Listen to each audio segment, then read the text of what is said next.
Bismillahirrahmanirrahim. Assalamualaikum warahmatullahi wabarakatuh.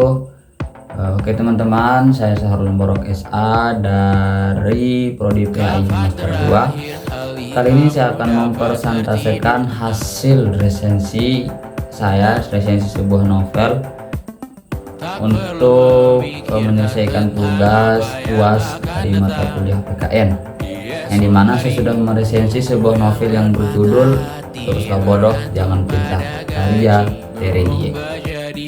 Terelie merupakan salah satu penulis Indonesia yang sangat terkenal dengan keproduktifannya menghasilkan novel-novel yang bestseller, baik itu novel percintaan, novel politik, novel remaja, dan lain sebagainya. Dan saya sendiri juga sudah banyak membaca dari novel-novel Terelie ini. Di antaranya ada novel Serial Bumi, ada novel Janji, ada Pulang Pergi, dan masih banyak lagi.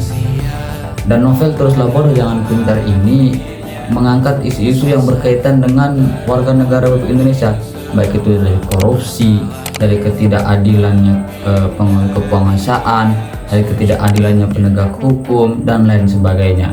Maka kita akan membahas bagaimana isi dari buku Teruslah Bodoh Jangan Pintar ini dan apa nilai-nilai nasionalisme yang terkandung di dalamnya. Oke, jadi kita akan masuk ke pembahasannya. Yang pertama kita akan membahas tentang sinopsis dari novel ini. Novel ini menceritakan tentang sekelompok aktivis lingkungan yang menggugat sebuah perusahaan tambang karena mereka menganggap perusahaan tambang ini telah merusak lingkungan serta merampas hak-hak dari rakyatnya, dari rakyat Indonesia, dan juga mereka menggunakan keuntungan itu untuk kepribadian mereka saja.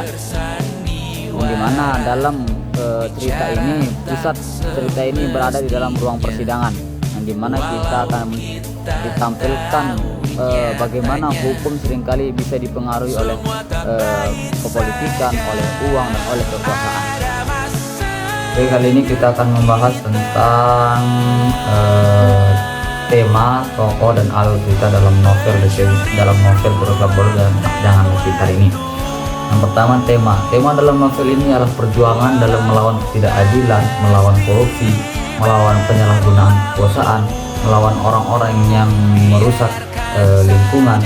Dan itu juga dalam novel ini menggambarkan atau memberikan kita pelajaran bagaimana berintegritas dan bagaimana mempertahankan suatu kebenaran meskipun mempunyai banyak tekanan. Kemudian tokoh-tokoh yang ada dalam novel Teruslah Bodoh Jangan Pintar ada 3 tokoh utama. Yang pertama para aktivis lingkungan, yang dimana para aktivis lingkungan ini adalah orang-orang yang melawan ketidakadilan itu. Mereka digambarkan sosok yang berani, yang tangguh dalam menghadapi berbagai macam tekanan. Dan yang kedua ada para pengusaha tambang, di mana mereka ini memiliki karakter yang cerdas, manipulatif, tapi mereka memiliki sifat yang tamak serta menyalahgunakan kekuasaan mereka dan menyalahgunakan harta-harta mereka.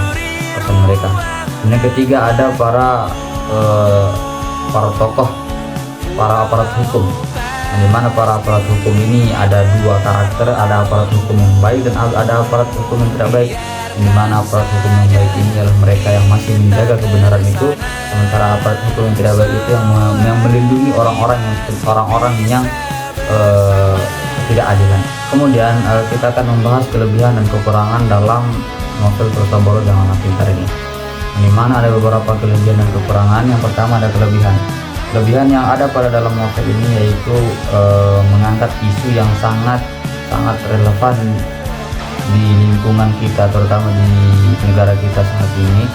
Kemudian mempunyai alur-alur cerita yang sangat menarik serta mempunyai dialog-dialog yang menggugah pembacanya, sehingga membuat para pembaca buku ini semakin penasaran akan kelanjutannya. Dan juga mengandung banyak sekali pesan moral yang bisa kita jadikan sebagai panduan dalam hidup. Dan juga mampu mengajak para pembacanya untuk berpikir kritis, terutama terhadap persoalan hukum dan lingkungan. Dan ada beberapa kekurangan juga, yang dimana yang pertama ada beberapa beberapa cerita yang penjelasan itu sangat panjang, sehingga itu memperlambat alur cerita itu, memperlambat kisah itu, sehingga akan menjadi lama dan membuat para pembaca menjadi bosan.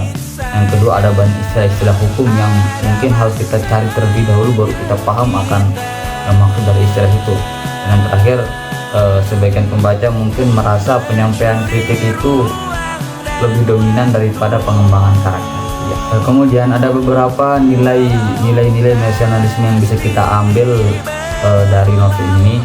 Yang pertama, nilai cinta tanah air.